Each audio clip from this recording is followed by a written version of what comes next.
क्या लॉर्ड्स में खेला जा रहा तीसरा टेस्ट मैच करुण नायर को विदाई के लिए खिलाया गया? क्या करुण नायर इस टेस्ट मैच के बाद संन्यास ले लेंगे? इन सवालों ने अब और गति पकड़ ली है, क्योंकि इंग्लैंड के खिलाफ शुरुआती 2 मैचों में फेल होने के बाद माना जा रहा था कि करुण नायर को बाहर बिठाया जाएगा।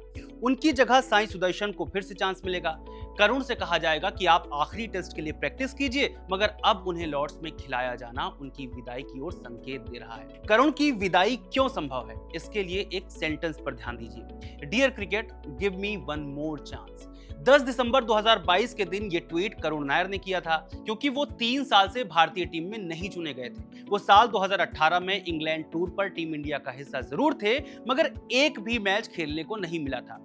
इस वायरल ट्वीट के 3 साल बाद और भारतीय जर्सी में अपने आखिरी मैच के 8 साल बाद आखिरकार नायर को इंग्लैंड के खिलाफ टेस्ट में चुना गया, मगर उन्होंने निराश किया।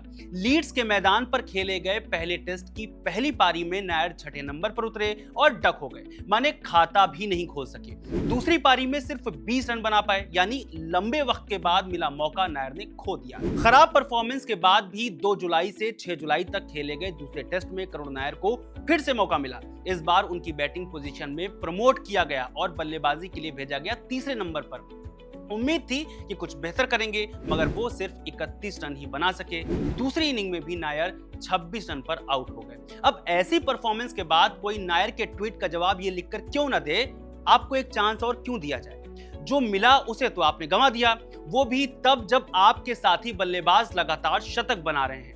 विराट कोहली और रोहित शर्मा की रिटायरमेंट के बाद करुण नायर को टीम में अपनी जगह पुख्ता करने के लिए बढ़िया मौका था, लेकिन वो एक बार फिर चूक गए। मौके मिलने पर करुण नायर के चूक जाने की कहानी कोई नई नहीं है, इसके किस्से बहुत पुराने हैं। आज के इस वीडियो में हम यही बात करेंगे करुण नायर के क्रिकेटिंग करियर में उतार चढ़ाव की। बात ये भी करेंगे कि कब कब उन्होंने मौके भुनाए और कब कब गंवाए।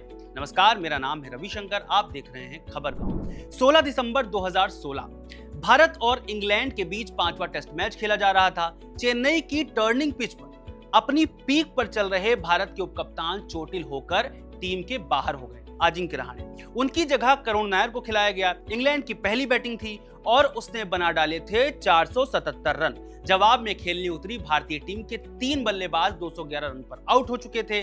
अब बल्लेबाजी करने आया कर्नाटक का 25 साल का युवा करुण नायर। करुण अपना तीसरा मुकाबला खेल रहे थे। पहले 2 मैचों में वो कुछ खास नहीं कर पाए थे। सही मायने में तो इस वक्त करुण के टीम में होने या ना होने से ज्यादा लोगों को फर्क नहीं पड़ता था।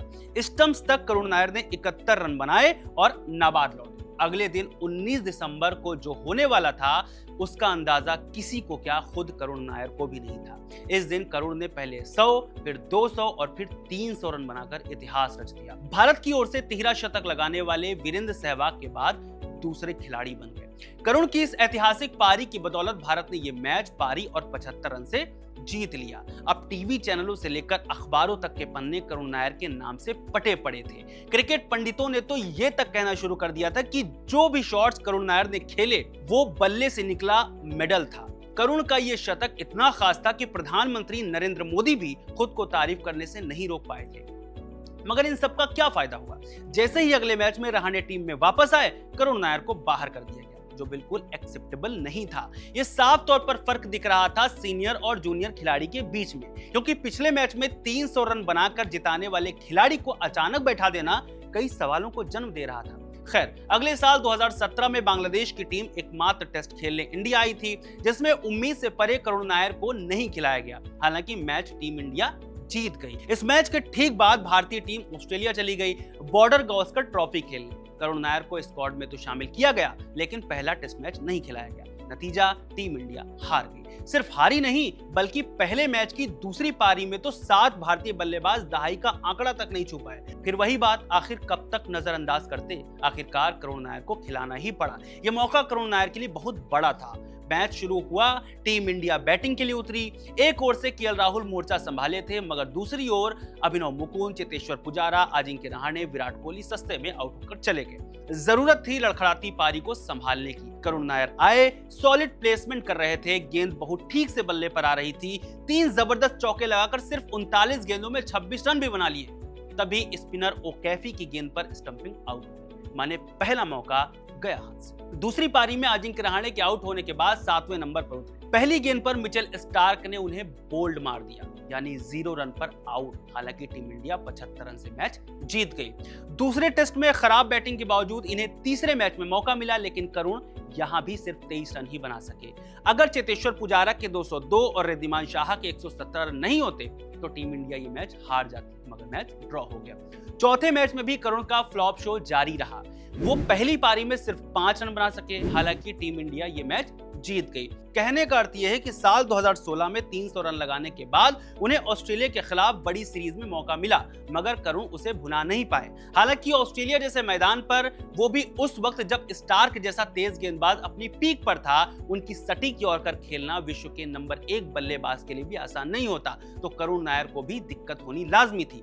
मगर समस्या थी कंपटीशन की, क्योंकि इस वक्त रहाणे, मुरली विजय, विराट कोहली, चेतेश्वर पुजारा, केएल राहुल, रिद्धिमान शाह जैसे खिलाड़ी टीम में थे, जो टेस्ट स्पेशलिस्ट माने जाते थे। ऐसे में यहां कोई भी खिलाड़ी किसी भी मौके को गंवा नहीं सकता। शायद इसी बात को करुण समझ नहीं पाए और ये सीरीज उनके लिए आखिरी सीरीज बन गई, जो हमें धीरे धीरे देखने को मिला। साल 2018 में टीम इंडिया इंग्लैंड दौरे पर गई। करुण नायर को ले जाया गया, मगर ये कहकर कि करुण इंजरी से जूझ रहे हैं, हनुमा विहारी को टीम में शामिल कर लिया गया। ये वही दौर है जब टीम इंडिया के सिलेक्टर्स पर फेवरेटिज्म का आरोप लगता था। करुण नायर के लिए कहा जाता था कि नेट्स या फिर प्रैक्टिस में उनका एफर्ट देखकर कुछ खास मजा नहीं आ रहा है। देखते ही देखते उन्हें टीम से बाहर कर दिया गया। सबसे बड़ी दिक्कत यह थी कि उस वक्त इनसे किसी भी सिलेक्टर, कोच या टीम मेंबर ने बात तक नहीं की। हालांकि बाद में इन्हें टीम ए इंडिया का कप्तान भी बनाया गया, लेकिन नेशनल टीम के लिए वो कभी जगह नहीं बना पाए। ये बात भी सच है कि घरेलू मैच में भी करुण नायर कुछ खास नहीं कर पा रहे थे। 2019 रणजी में उनकी औसत 24 की थी, जबकि अगले साल सिर्फ 26 की औसत से रणजी में रन बना सके।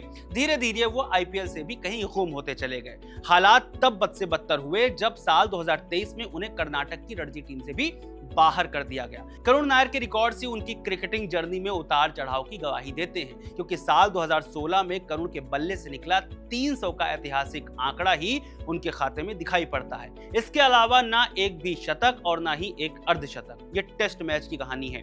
अब जब लंबे वक्त के बाद करुण को फिर से एंडरसन तेंदुलकर ट्रॉफी में मौका मिला, तो वो यहां भी कुछ खास नहीं कर पाए। हालांकि एक क्रिकेट फैन के तौर पर हम यही चाहेंगे कि करुण लॉर्ड्स टेस्ट में कुछ अच्छा करें, ताकि उनकी विदाई की नौबत ना आए।